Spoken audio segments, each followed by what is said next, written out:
Hello, everyone. Welcome back to Honestly Hannah, a podcast hosted by me, Hannah Coda, where I share all my honest opinions about all things going on in the world.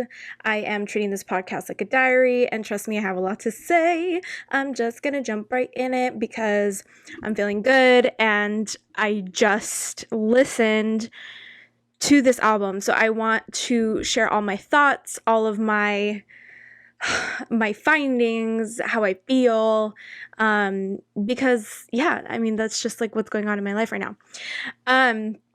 So if you haven't read the title, this episode is very much going to be dedicated to pop culture, honestly, and like what's going on. I was going to have a guest this week. It just didn't end up working out. I'm actually going to take next week off for Memorial Day. And then the week after that, that guest will be on. And we're going to talk about different topics, but I'll announce that. I'm actually going to come out probably with the schedule for June so that everybody knows like what the month of June is going to look like. So I'm sorry if you were looking forward to a guest and that guest is not here. Either way, I feel like this is still very relevant, and I have a feeling people probably didn't even click on this episode because they're tired of hearing it, or they don't care, or you're clicking on this episode because you're wondering what I have to say. And obviously want to hear more. So I'm just gonna say it, y'all. I listened to all of Olivia Rodrigo's album, Sour, that she released this past Friday, and I love it. I'm obsessed, and if you guys go back, or if you all go back a couple months, I think it was even my teaser episode or something, I had stated my opinion about Olivia Rodrigo, which was this. She had released a song, everybody knew all the drama that was going on, and we'll get into that if you're not aware of like why this girl is blowing up. And I was like, you know what, I'm here for it, but we got to see what she does next, because I think that's what's going to tell all time. What am I saying?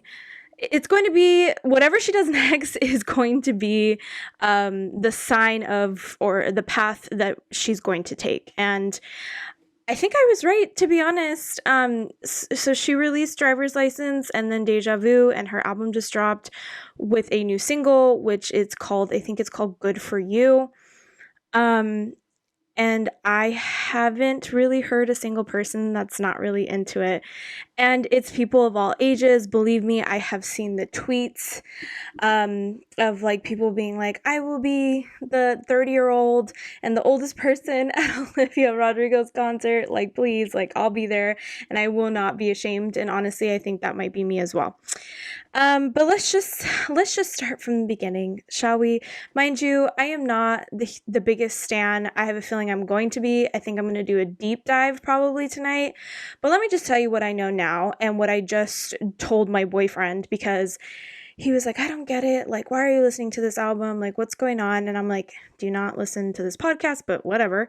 I'll explain to you like what's happening, right?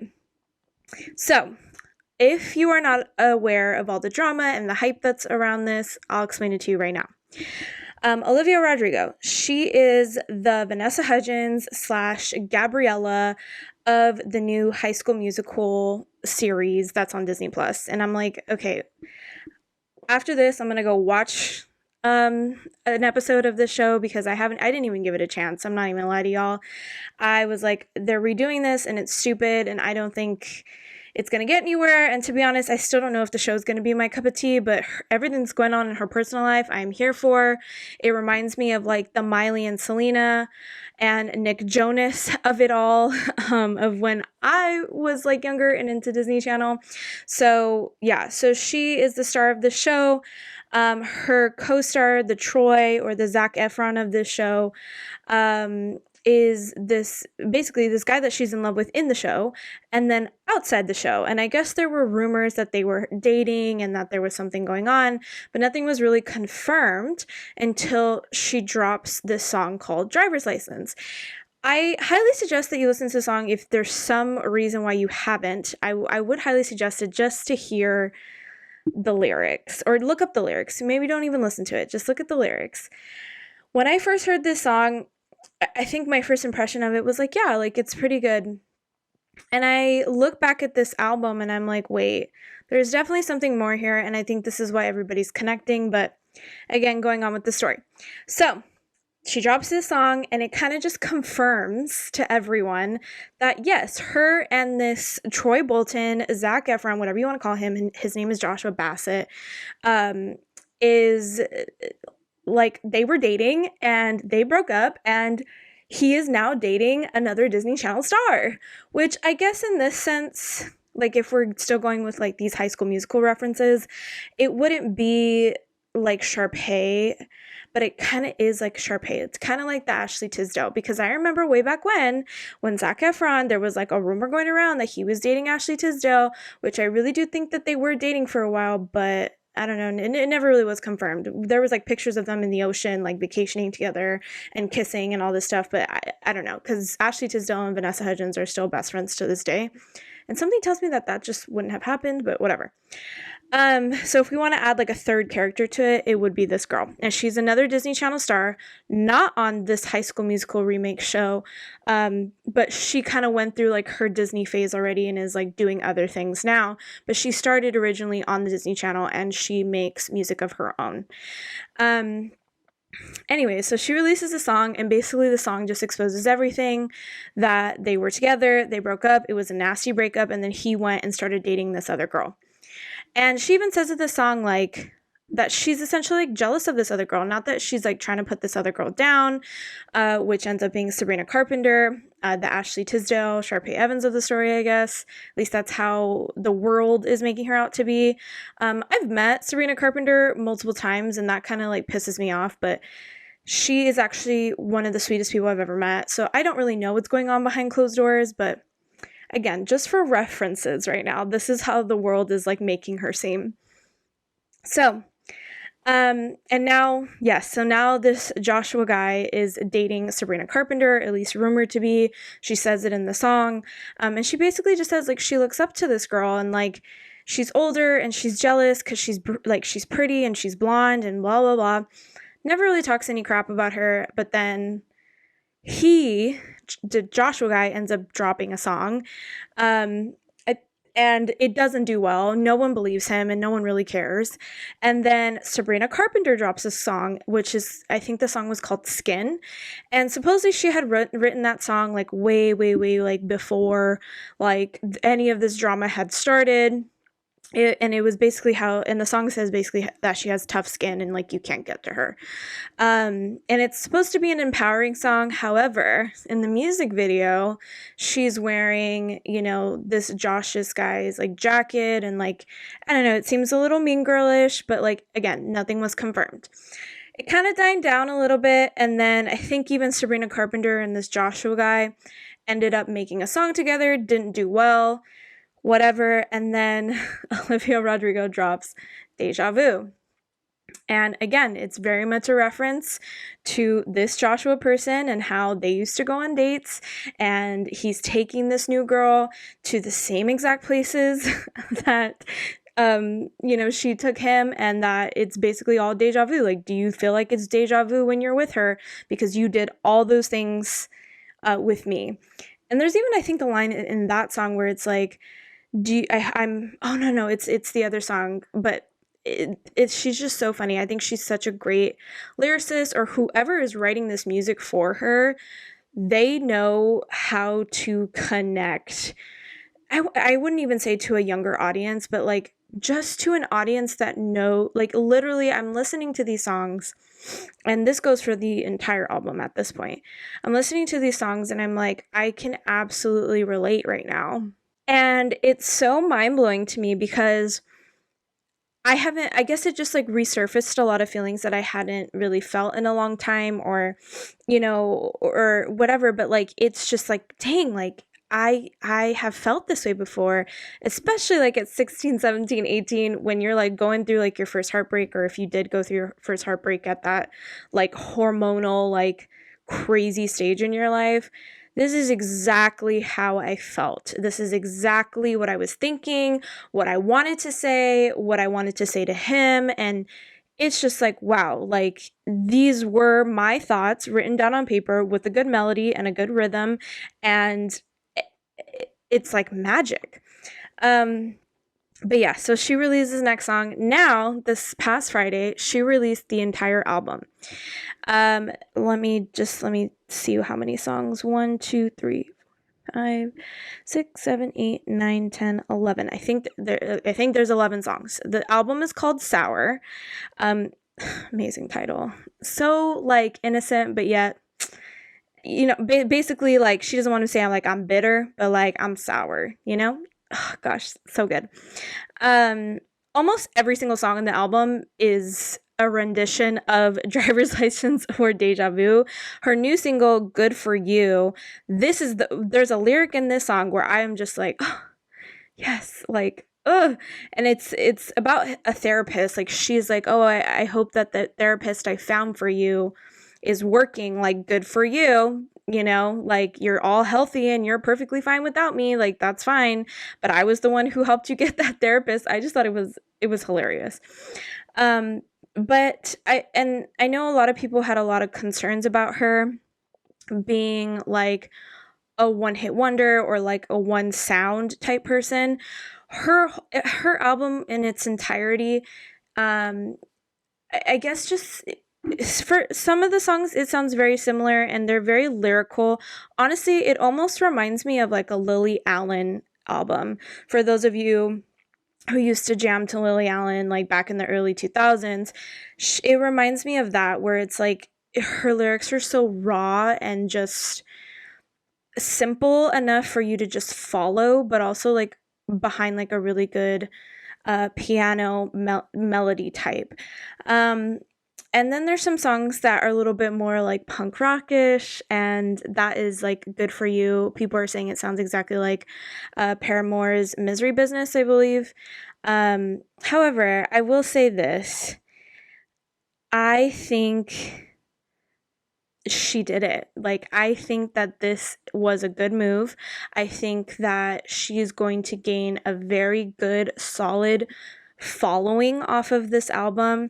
I have not been able to go on Twitter or Instagram, and maybe it's because my phone is listening to me or whatever, but I haven't been able to go on any of my social platforms this entire weekend without seeing this girl's name, whether it's like a reference to like a joke or like people saying that this album's amazing or people even talking about this show that she's on. Like, it doesn't matter. Like, it's one of those situations I feel like where all press is good press in this particular situation. But yeah, every song, essentially, at least what it sounds like, is every single song is about this guy and like the different phases she goes through of like the grieving process of getting out of like your first love, which I feel like is such a like played out thing if you don't do it right. And I think she did it right. I think she did. I haven't looked up who produced this album just yet, but yeah, she got a good team. And you know what? Disney did it again. I know Disney had some type of backing behind this, and they put her with the right people that were going to make her successful, and they set her up for success. And I truly think that this is a winner. Yeah. So I guess just to go back to a little bit of the drama, and another reason why she is like in the news and like topics right now. So not only did she release an album this past Friday, but I think either the week before or like recently, the second season of this High School Musical show that's on Disney Plus came out. Again, I haven't seen a single episode. I have heard it's really good, but it's super like cringe and like corny, and I don't know. It's not. I don't know. I'm going to watch it and I'll report back on the next episode if it was worth my time, if it's worth your time. I kind of want to keep High School Musical back in 2006 and just have my fond memories of that. I don't really want anything else to ruin it. And from what I know, it's like the same high school. They're in Utah. Like, it's the same situation. She's in the show, she's in a long distance relationship with her love interest, this Joshua guy. And in the second season, they are very much in the show, they're very much in love. So that is why, but they're doing long distance, I think.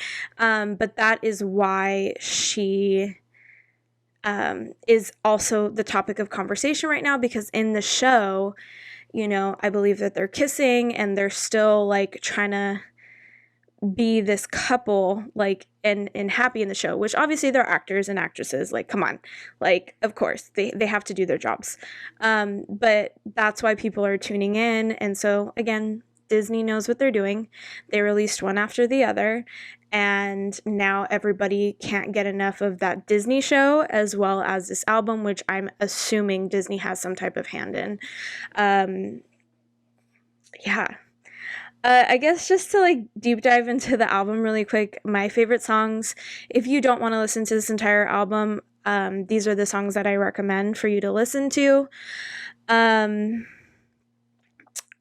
guess I'll do a couple and I'll say why. So if you're looking for, I guess, like what this girl is about, but don't necessarily want to listen to like all the drama of this relationship and like a song that's not about a boy or a significant other or whatever, I really, really liked Hope You're Okay. It's the last song on the album, and it's basically her just recalling memories of friends and like kids in her childhood that had really difficult and tough situations. She wrote a song saying like, I don't know if you're still out there. I haven't talked to you in a while, but I hope you're doing okay. And it was just, I think it was just really written well. Like it kind of hit home for me. And like, I think she's like 18 now, but she's like going through a transition period of like becoming from a kid going to adult. And I do relate to that sense of like, there were all these people from my past that got me to where I am today and the person that I am today. And although I don't talk to them, like I know I'm going to a new phase in my life. So I'm doing some reflecting, and I hope that everybody that got me here, I hope that you're doing okay. Yeah, so I think it's a really, really cute song. If you're looking for something different, but yeah, like very nostalgic and very like punk rock and something you could just scream to, but also like, oh, like you just like want to fight someone for her, I would listen to Traitor. Sorry, y'all. I'm editing this right now, and I realized I'd said Traitor and not Brutal. The name of the song is Brutal. It's the first song on the album. It's super punk rock, super just like angsty, like, oh, like you just want to fight someone, like you idiot. Yeah, but then the name of the song is Brutal, not Traitor. Please don't look it up. Traitor's great, but Brutal is the song I'm referring to in this little clip here. But yeah, let's go back.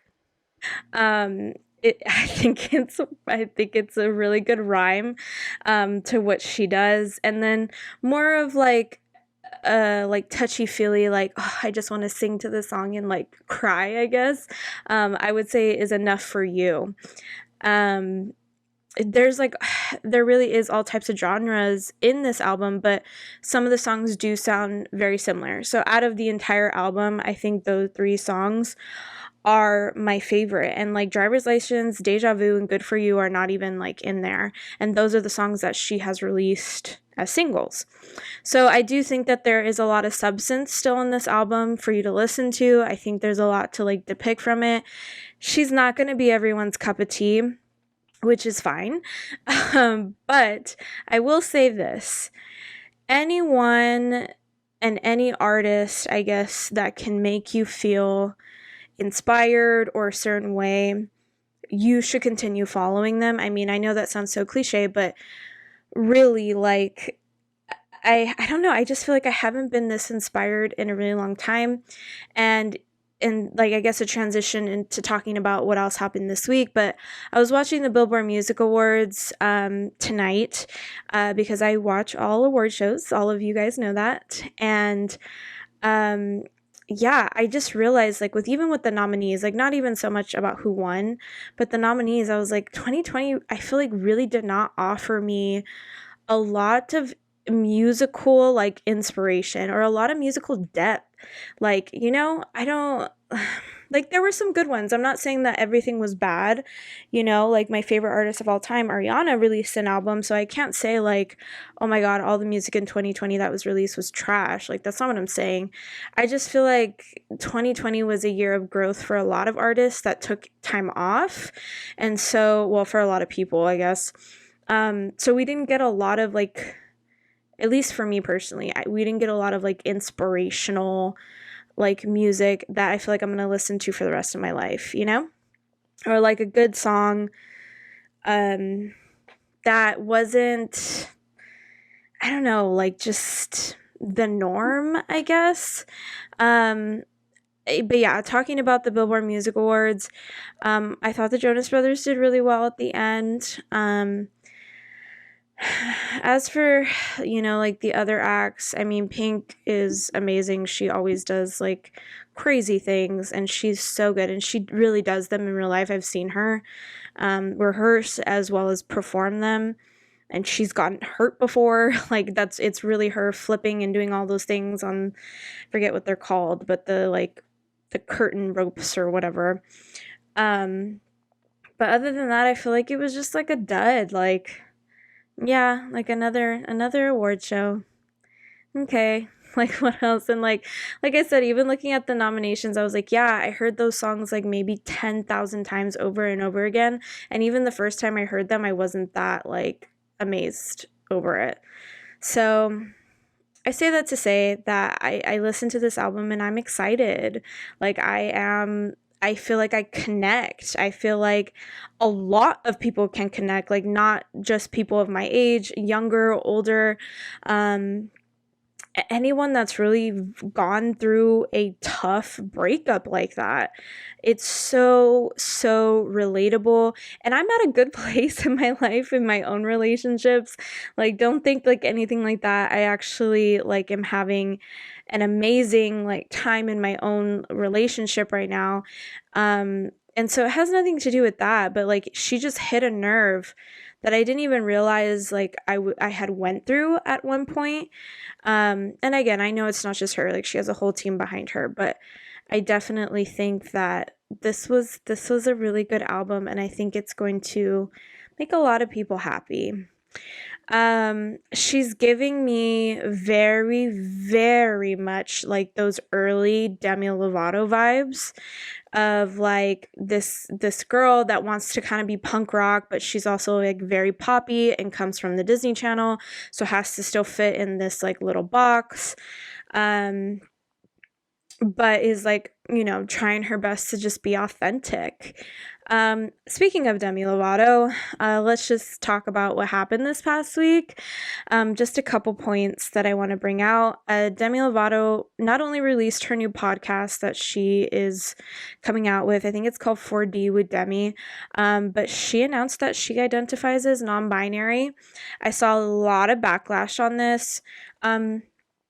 I would never like discourage someone from not being their authentic self.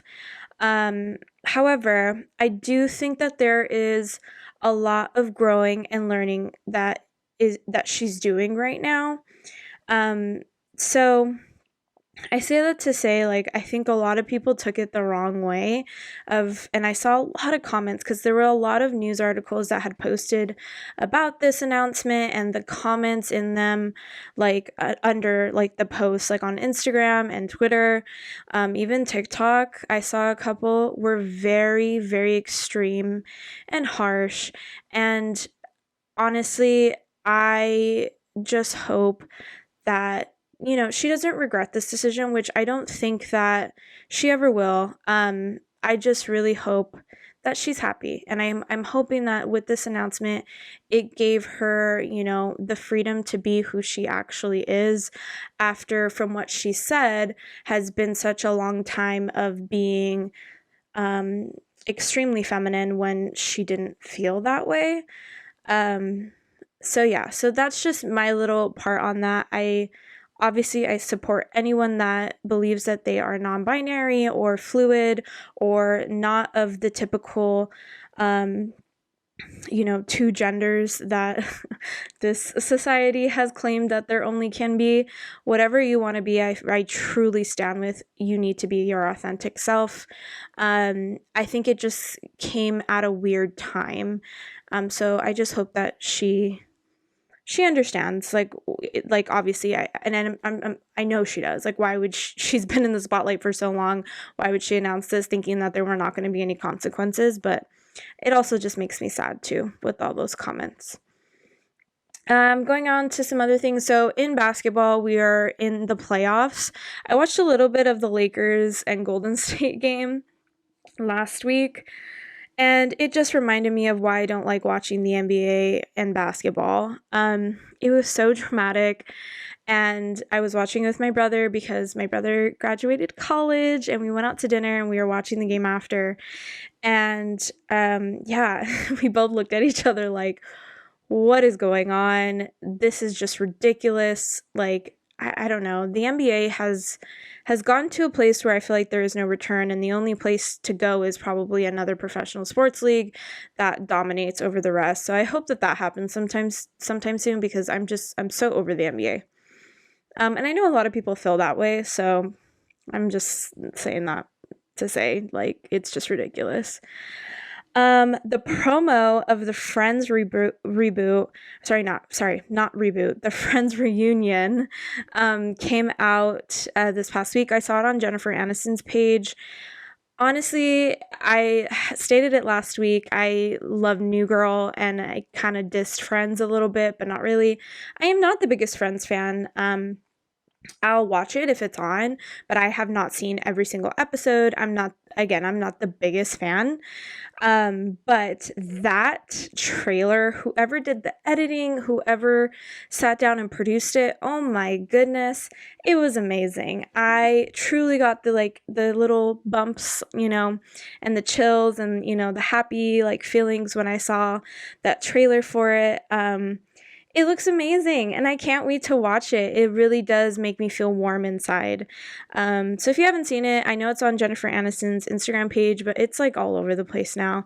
I know all of them posted it, all 6 of them posted it on their individual socials. So go watch it. It's really, really cute. I guess just to talk a little bit more about music and different things that happened. So a bunch of festivals, and I feel like we have to talk about festivals because I've talked about festivals on my podcast a lot. A bunch of different festivals all over the country released their lineups for festivals going on in the summer as well as in the fall. And they're all exactly the same lineup. This is my issue with festivals. Like, people go on festival tours, not now, but it is a thing for artists to go on festival tours. And so if they're at one, they're probably going to be at the other 10 that are right after. And it's just so annoying. I feel like it's so annoying because if you don't like the lineup that comes out that year, you can't even go to another festival because they all have the same lineup. So this one, all the festivals that are coming out all have Meg the Stallion, Foo Fighters, and freaking gosh, I'm blanking right now, but they're just all the same artists. It's all the same people at all the festivals. And it's just so annoying to me. I don't know, but our friend Olivia Rodrigo is going on this festival tour. So there were a couple small people that I wanted to see just in general, not necessarily at festivals. And again, I'm not too sure if I'm comfortable going to festivals, although I do know some festivals are making a mandatory vax section and stuff like that. But I don't know how I feel, but again, Olivia Rodrigo is on most of those lineups, and I know she's eventually going to go on tour as well. So I guess that's the best thing about it all. Yeah, so I just felt really inspired about or from Olivia Rodrigo this week. I hope that you guys share my excitement. If you want to talk about it, please let me know. I just feel really happy, and I feel very understood right now. or younger me feels very understood and like happy and yeah, just like in a good place. That's all I really have for this week, y'all. Again, in June, I'm coming out with the schedule, as well as guests, pretty much the entire month of June. We're going to talk about some girl stuff, some experts. I'm going to try to get some experts on here to talk about different subjects. But that's it for this week. Let me know what you guys think of this episode. Please make sure to like, subscribe, leave a review. And yeah, this was Honestly Hannah.